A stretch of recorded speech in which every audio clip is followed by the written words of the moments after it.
The year might be 1274. Outside, church bells echo through narrow streets filled with mud, horse manure, and wood smoke. Merchants are setting up their stalls. Bakers are preparing bread. Farmers are already walking toward distant fields. Most people have a simple purpose for the day. You do not, because your job is to kill someone. Not on a battlefield. Not during a siege. Not in a duel. Your target is a nobleman protected by guards, servants, walls, and powerful friends. If everything goes according to plan, nobody will ever know you existed. If anything goes wrong, your death will likely be slow, public, and extremely painful. Welcome to the life of a medieval assassin. Unlike the mysterious figures portrayed in modern movies and video games, medieval assassins rarely wore dark cloaks while leaping across rooftops. Most looked completely ordinary. That was the entire point. The best assassin was the one nobody noticed: a traveling merchant, a servant, a messenger, a monk, a cook. A stable hand. Anyone could potentially be carrying a hidden knife or a deadly secret. Political murder was surprisingly common throughout medieval Europe. Kings feared it, nobles worried about it, bishops prayed against it. Entire governments sometimes rose or fell because one person quietly disappeared. In a world without modern police forces, forensic science, fingerprints, surveillance cameras, or DNA testing, murder could be remarkably difficult to investigate. But that didn't mean it was easy. Far from it. Assassination was one of the most dangerous professions imaginable. Many assassins were not professionals at all. They were desperate individuals hired for a single task. A rival lord might offer money, a jealous noble might promise protection, a political faction might provide instructions. But after the deed was done, those promises often vanished. If captured, the assassin was usually abandoned. Nobody wanted to be connected to a murderer, especially when the victim was powerful. One of the preferred methods was poison. Poison offered several advantages. A knife created witnesses. A sword created noise. Poison created uncertainty. A victim might become sick days later. Perhaps it was contaminated food, perhaps it was bad water, perhaps it was God's punishment, or perhaps someone had slipped a deadly substance into a cup of wine. Medieval poisoners experimented with arsenic, hemlock, belladonna, monkshood, and countless other dangerous substances. The problem was that poison was unpredictable. Sometimes the victim died, sometimes they survived, sometimes the wrong person consumed the poisoned food, and sometimes the assassin accidentally poisoned themselves. Medical knowledge was limited and many poisons were poorly understood. Even preparing them could be fatal. A single mistake could turn the hunter into the victim. For assassins who preferred direct action, life was even more dangerous. Imagine approaching a target surrounded by armed guards. You have one chance, one strike, perhaps a hidden dagger beneath your cloak, perhaps a sharpened blade concealed inside a walking stick. If the attack succeeds, you must immediately escape. If it fails, dozens of armed men may be chasing you within seconds. And medieval punishments were terrifying. Execution was not always quick. Some convicted assassins were hanged, others were beheaded, but many faced far worse fates. Drawing and quartering, burning, mutilation, public torture designed to discourage future conspirators. Crowds would gather specifically to watch. Children sat on their parents' shoulders. Merchants sold food nearby. Executions became public spectacles. The message was simple. Anyone considering assassination should imagine themselves standing on that scaffold. Even successful assassins often spent the rest of their lives looking over their shoulders. Revenge was a powerful force in medieval society. Families remembered insults for generations. If a nobleman was murdered, relatives frequently sought vengeance. Sometimes entire blood feuds erupted from a single killing. An assassin who escaped justice today might be hunted years later. or decades later. There was another problem few people consider: religion. Medieval Europe was deeply religious. Most people genuinely believed in heaven, hell, angels, demons, and divine judgment. Killing another person wasn't merely a legal crime, it was often viewed as a spiritual catastrophe. Even hardened killers sometimes feared what awaited them after death. Priests recorded confessions from men haunted by nightmares, visions of judgment, visions of fire, visions of the victims they had killed. An assassin might escape earthly punishment while still believing eternal punishment awaited them. And then there was the loneliness. Trust was almost impossible. Who could you speak to? Who could know your secrets? Friends could betray you. Employers could silence you. Witnesses could identify you. Every conversation carried risk. Every stranger could become a threat. Many assassins survived by remaining invisible. But human beings are not meant to live entirely alone. The irony is that most assassins never became rich. Modern stories often portray them as highly paid specialists. The reality was far less glamorous. Many received only modest rewards. Some were cheated. Others were killed by the very people who hired them. Dead men could not reveal secrets. And secrets were often worth more than loyalty. So while medieval knights gained glory, merchants earned fortunes, and kings built kingdoms, the assassin lived in shadows. Constantly afraid, constantly suspicious, constantly aware that one mistake could end everything. And as terrible as that sounds, there were jobs in the medieval world that were somehow even worse. Because while assassins dealt with death occasionally, the next profession dealt with it almost every single day. If you lived in a medieval town and saw an executioner walking towards you, there was a good chance you would immediately cross the street. Not because he had threatened you, not because he had committed a crime, but because simply being near him made many people uncomfortable. In some towns, people believed an executioner carried a kind of social contamination.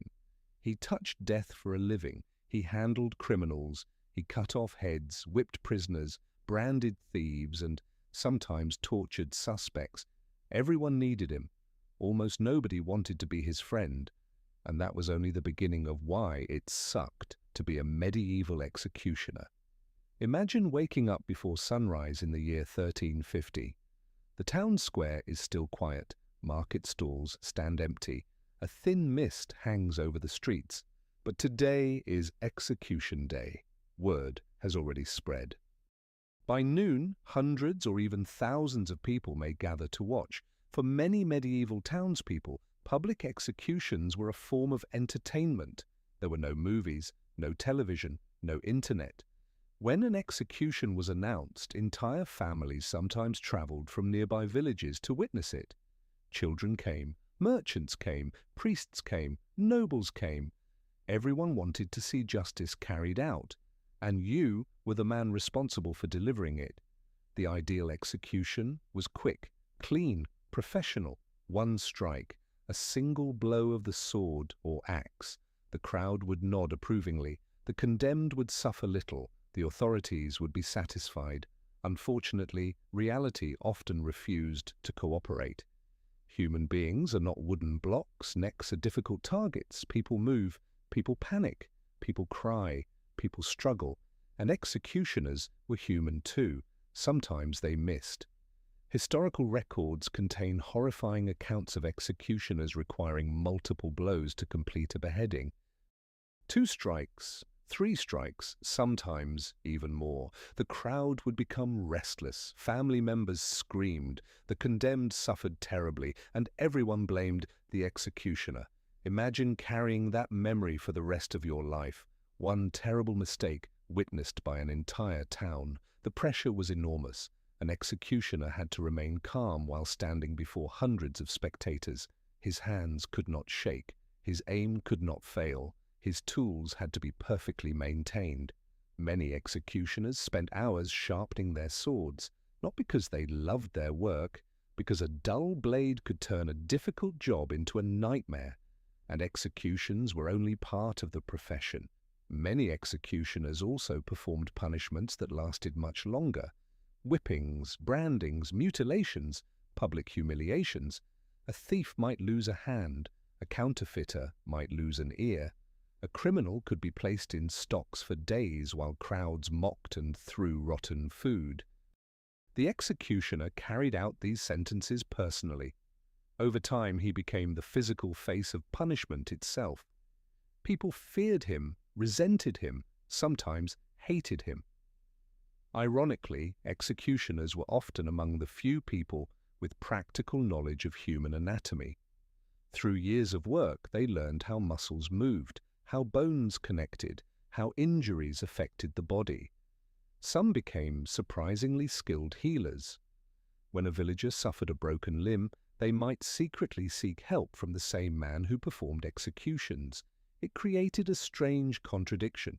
The man society feared could also be the man who saved your life. Yet despite providing an essential service, executioners frequently lived on the edges of society. In some regions, they were forced to live outside city walls. Certain professions refused to work with them. Some churches treated them differently.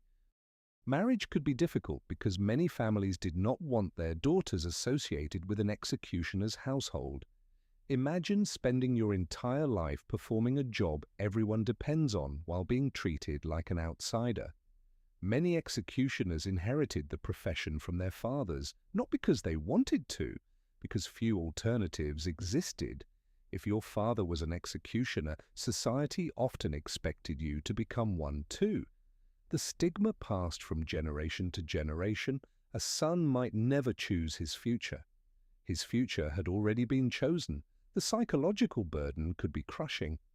Modern studies show that taking human life, even under legal authority, often leaves deep emotional scars. Now imagine doing it repeatedly for years, watching fear in people's eyes, listening to last words, hearing prayers, cries, and pleas for mercy.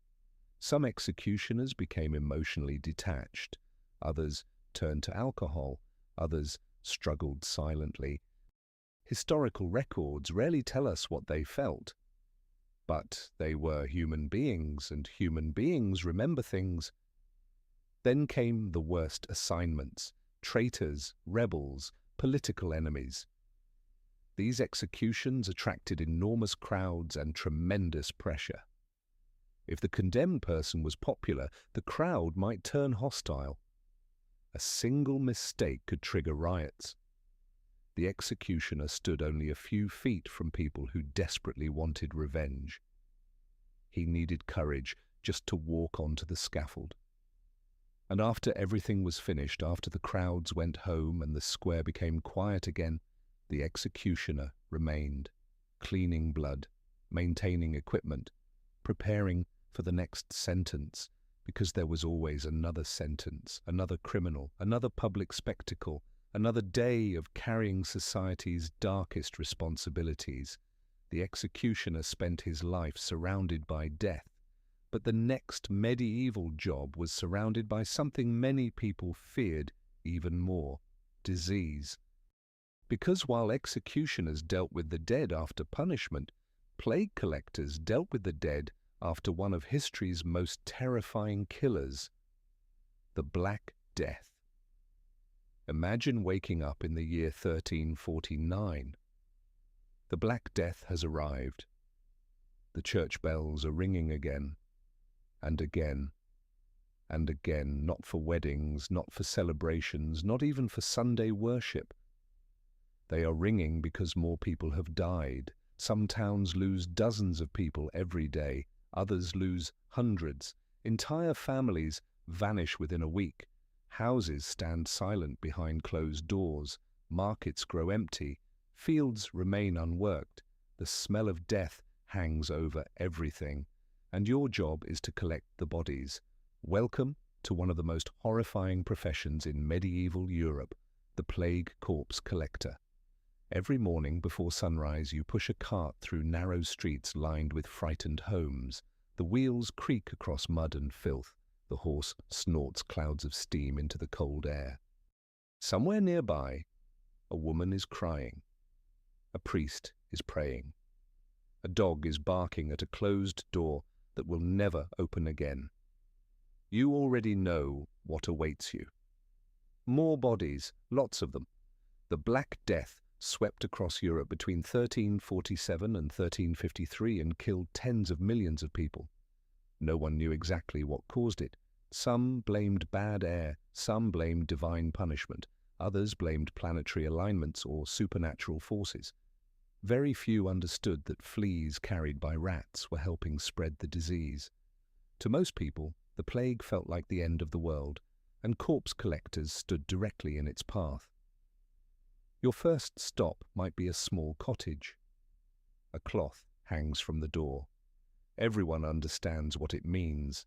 Death lives inside. You knock, no answer, you enter.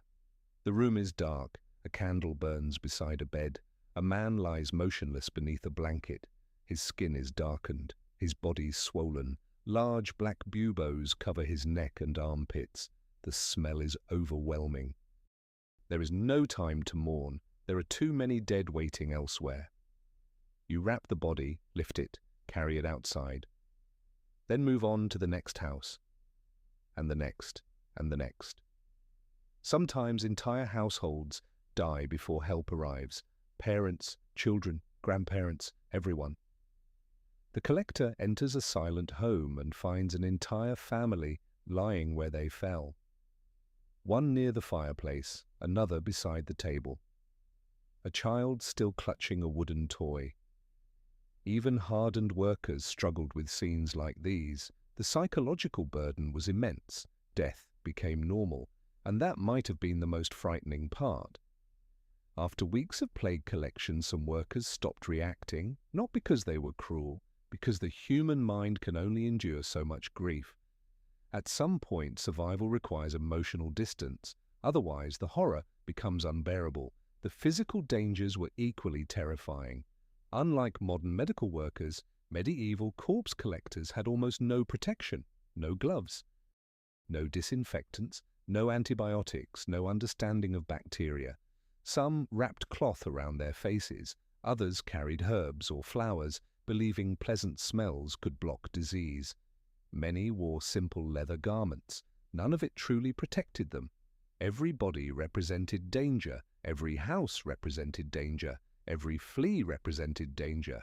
A collector might work all day feeling perfectly healthy, then develop a fever 2 days later, then swell with plague buboes, then die before the week ended. Many corpse collectors never survived the outbreaks they worked. In some cities, replacement workers became difficult to find. Who wanted the job? The pay was often better than ordinary labor, but money mattered less when death stood beside you every day. Authorities sometimes offered bonuses, extra food, tax exemptions, special privileges. Still, many people refused. They would rather risk starvation than spend their days hauling plague victims. Yet somebody had to do it.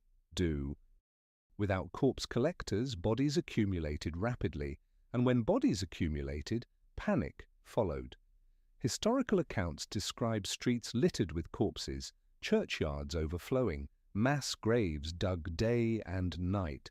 In some places, carts moved through the streets, while workers shouted for residents to bring out their dead. The scene was haunting. Imagine hearing those wheels approaching your house. Imagine knowing they might return for someone you loved tomorrow, or for you. The work rarely ended. Collectors often labored from dawn until long after sunset. As deaths increased, exhaustion became constant. Muscles ached, hands blistered. Sleep became difficult. Many workers dreamed of the dead. Faces blurred together, names disappeared. Only the endless procession remained. Body after body, cart after cart, grave after grave. Then came the burial pits, large trenches dug outside town walls. Sometimes dozens of bodies filled them, sometimes hundreds. Priests rushed through prayers because there simply wasn't enough time. Workers lowered bodies quickly. Another cart was already waiting. Another load was already arriving. Another family was already grieving. The speed of death transformed burial from a sacred ritual into an emergency operation. For medieval Christians, this carried enormous emotional weight. People believed proper burial mattered deeply, yet plague conditions often made traditional funerals impossible. Many feared not only death itself, but dying without proper rites. Collectors witnessed these fears daily, and despite everything, despite the disease, despite the smell, despite the exhaustion and grief, the work had to continue. Because the plague never stopped simply because people were tired, it kept moving, town after town, village after village, kingdom after kingdom. And wherever it arrived, corpse collectors followed behind, quietly performing one of the most necessary and miserable jobs in medieval history. But as dreadful as collecting plague victims was, the next profession involved descending into a place most modern people would refuse to enter for any amount of money, a place filled with human waste, toxic gases, darkness, and the constant possibility of suffocation, because next we're becoming a medieval gong farmer. Imagine it is midnight in medieval London. The streets are dark. Not modern city dark, truly dark. The kind of darkness that swallows entire buildings and turns familiar roads into shadowy tunnels. Most people are asleep behind wooden doors. The taverns have closed. The church bells are silent. Even the dogs have stopped barking. But your workday is just beginning. You grab a shovel, a rope, a lantern, and make your way toward one of the most unpleasant places in the medieval world, a cesspit. Welcome to the life of a gong farmer. If you've never heard the term before, that's understandable. Most people haven't. But without gong farmers, medieval cities would have drowned in their own waste. The word gong didn't refer to a bell. In medieval England, it meant human waste. And a gong farmer's job was exactly what it sounds like. He removed it. By hand, every single night. To understand why this job existed, you first need to understand medieval toilets. Most homes had no plumbing, no flushing systems, no underground sewage networks. Instead, waste collected in pits, dug beneath privies, small toilet structures usually located behind houses, inns, monasteries and castles. Over time, these pits filled up. And when they became full, someone had to empty them. That someone was you. The work usually happened after dark. City authorities preferred waste removal at night because nobody wanted to watch it happen during daylight hours. The smell alone could ruin an entire marketplace. So while everyone else slept, gong farmers emerged, lanterns flickering, carts rattling, shovels ready. You arrive at a cesspit behind a busy inn. The owner greets you briefly. Neither of you wants a long conversation. The task ahead is obvious. You remove the wooden cover and immediately wish you hadn't. The smell rises like a living creature. Rotting food, human waste, urine, dead rats, stagnant water, months or even years of accumulated filth. The odor is so powerful it makes your eyes water. Your stomach turns, but you cannot leave. You still have hours of work ahead. Many cesspits were surprisingly deep. Some reached 10 feet or more, which means you often had to climb inside them. Think about that for a moment. Your job requires descending into a giant pit filled with human waste. At night, by lantern light, using little more than a shovel and a bucket. The danger went far beyond the smell. Decomposing waste releases toxic gases. Today we understand chemicals like methane and hydrogen sulfide. Medieval workers did not. They only knew that people sometimes entered pits and never came back out. Historical records describe workers collapsing without warning. One moment they were shoveling. The next moment they were unconscious, sometimes dead. The gases could suffocate a person within minutes, and rescue attempts often created additional victims. A co-worker would climb down to help, then collapse as well. It was a nightmare hidden beneath the streets. Even when the gases didn't kill you, Accidents remained common. Ladders slipped, walls collapsed, buckets broke, workers became trapped. Imagine trying to climb out of a narrow pit while standing waist-deep in waste. One mistake could be fatal. Then there were the diseases. Remember, this was centuries before germ theory. People didn't know how infections spread, yet gong farmers spent their nights surrounded by bacteria, parasites, and contamination. Cuts became dangerous, scratches became dangerous. Even touching your face could potentially expose you to illness.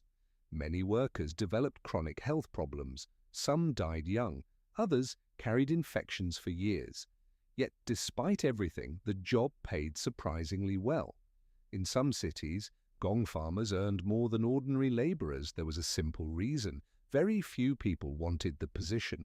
Imagine a town official announcing job openings. Blacksmith, many applicants. Carpenter, many applicants. Merchant assistant, many applicants. Professional remover of human waste. Silence, complete silence. Higher wages became necessary. Without them, nobody would volunteer. But even good pay came with a cost, social status.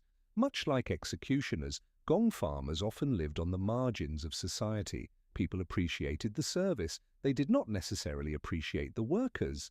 The smell lingered. The reputation lingered. Children sometimes mocked them. Neighbors avoided them.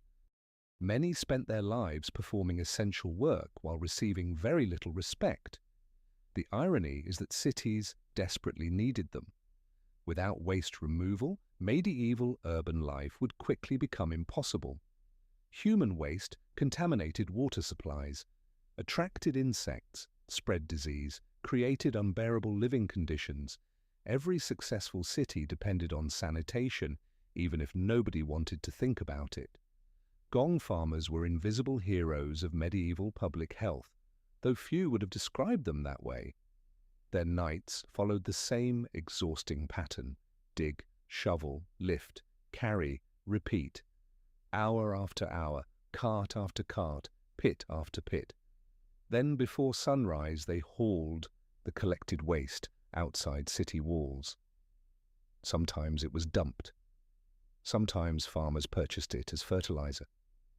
Either way, the city needed it gone. As dawn approached, ordinary citizens began waking up. Bakers prepared bread. Merchants opened shops. Children ran through streets. Most never thought about where yesterday's waste had gone. That was the point. If a gong farmer did his job well, nobody noticed. And perhaps that was the cruelest part. The harder you worked, the more invisible you became.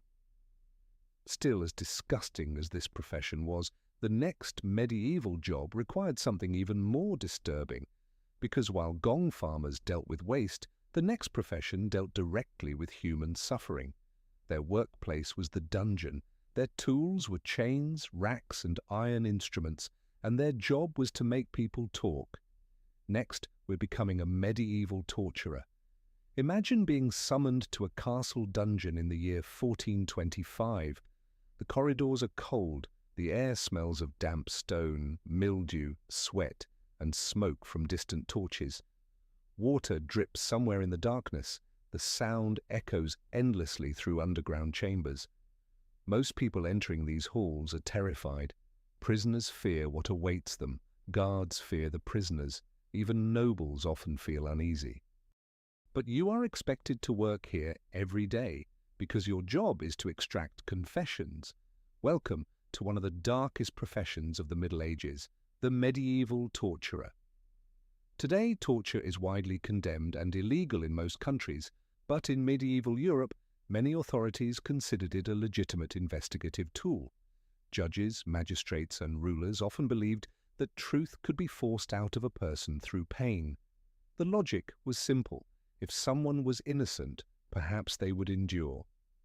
If they were guilty, they would confess. Unfortunately, reality rarely works that way. Pain can make almost anyone say almost anything. But medieval courts did not always understand this. And so, torturers became part of the justice system. Their task was not merely punishment, it was information, at least in theory. Imagine arriving at work before sunrise A guard hands you documents. A prisoner is scheduled for questioning. Perhaps he is accused of theft, perhaps treason, perhaps heresy. The charges could range from ordinary crimes to political conspiracies that threatened kings and kingdoms. You enter the chamber. The prisoner is already waiting. Chains rattle softly. A priest may be present. A judge may observe from a nearby table. Everything is formal. Everything is official. And somehow that makes it even more unsettling. Many people imagine medieval torture chambers filled with countless bizarre devices. Movies often exaggerate. In reality, many torturers relied on relatively simple methods: ropes, weights, chains, stocks, whips. The human body itself provided most of the suffering. One common technique involved suspension. A prisoner's hands might be tied behind their back. Then they were lifted into the air by a rope. The shoulders endured enormous strain. Dislocations were common. The pain could be excruciating. And throughout it all, the same questions repeated. Names, locations, accomplices, confessions, again and again and again. The torturer occupied a strange position in society. Like the executioner, he performed a task that authorities demanded but ordinary people found disturbing. Few children grew up dreaming of becoming a torturer. Few parents proudly announced that their son worked in the dungeon. Yet somebody always filled the role. Some torturers inherited related positions through family connections. Others entered the profession because few alternatives existed. Once there, leaving could be difficult. Reputation followed them everywhere. Imagine sitting in a tavern. Everyone knows what you do. Everyone has heard the stories. Some fear you, others avoid eye contact. Conversations stop when you enter the room. You are useful, necessary, but rarely welcome. The psychological burden could be enormous. Modern psychologists recognize that repeatedly inflicting suffering can damage the mind of the person causing it, even when they believe they are following orders. Human beings are not naturally designed for this kind of work. Some torturers became emotionally detached. Others struggled with guilt. Some turned to alcohol. Others attempted to justify their actions through religion or loyalty to authority. After all, they often believed they were helping maintain order, preventing rebellion, protecting society, finding criminals. Whether those beliefs were accurate is another question entirely. One of the greatest dangers involved false confessions. A prisoner experiencing severe pain might confess to crimes they never committed, not because they were guilty, because they wanted the suffering to stop. Historical records contain countless examples. People admitted impossible acts, invented conspiracies, named innocent neighbors, created elaborate stories simply to satisfy interrogators. The result was often tragedy: more arrests, more accusations, more suffering. And the cycle continued. Even successful interrogations carried risks. Political cases were especially dangerous. Imagine questioning someone accused of plotting against a king. If the prisoner died unexpectedly, powerful officials might become angry. If the prisoner survived but later recanted, questions could arise. If the investigation failed, blame might fall on those conducting it. The torturer constantly walked a narrow line between effectiveness and disaster. Then there was the environment itself. Dungeons were miserable workplaces, dark, cold, poorly ventilated, infested with insects, filled with unpleasant smells. Many chambers sat beneath castles or government buildings where sunlight rarely reached. Hours spent underground affected both physical and mental health. A modern office worker complains about fluorescent lighting. A medieval torturer might spend entire days surrounded by stone walls and flickering torchlight. The atmosphere alone could wear down the strongest person. And despite everything, despite the fear and the grim surroundings, most torturers remained relatively anonymous. History remembers kings, generals, saints, explorers. Very few people remember the men who operated the machinery of medieval justice, behind closed doors. Perhaps that is for the best, because their profession reminds us of something uncomfortable. Throughout history, ordinary people have often carried out extraordinary cruelty simply because authority demanded it. Not always out of hatred, not always out of malice, sometimes out of habit, duty, fear, or obedience.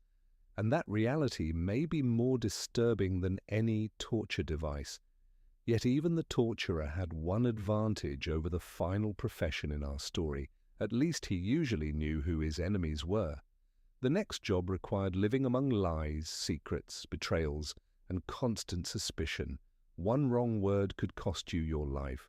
One wrong friend could send you to the scaffold, because next we're becoming a medieval spy.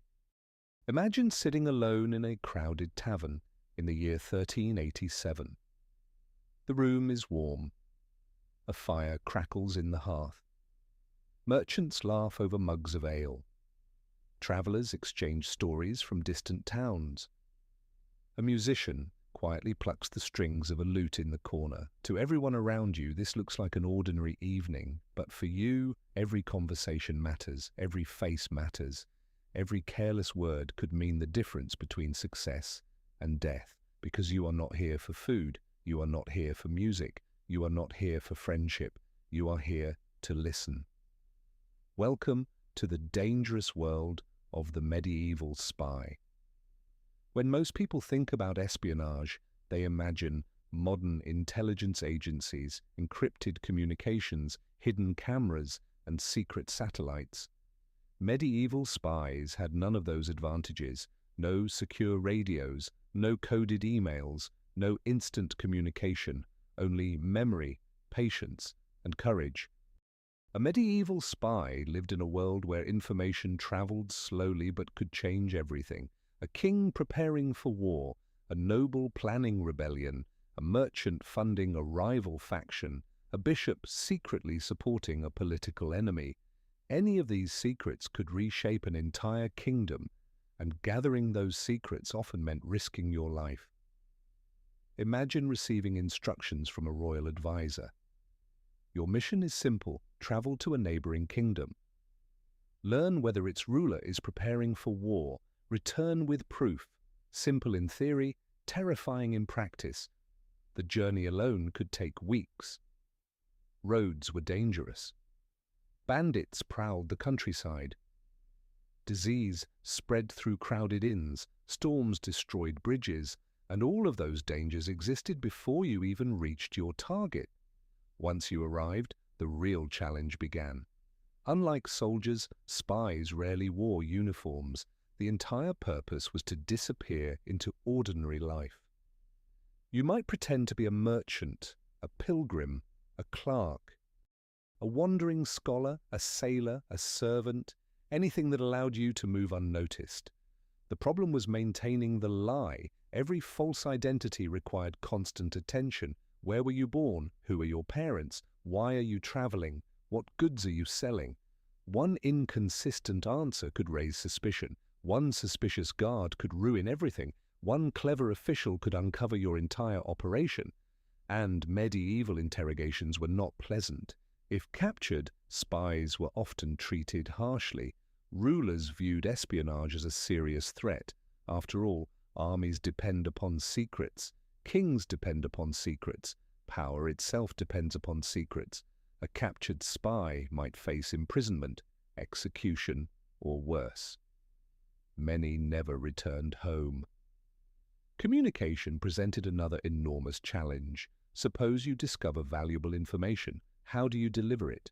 You cannot send a text message. You cannot make a phone call. You cannot email your king.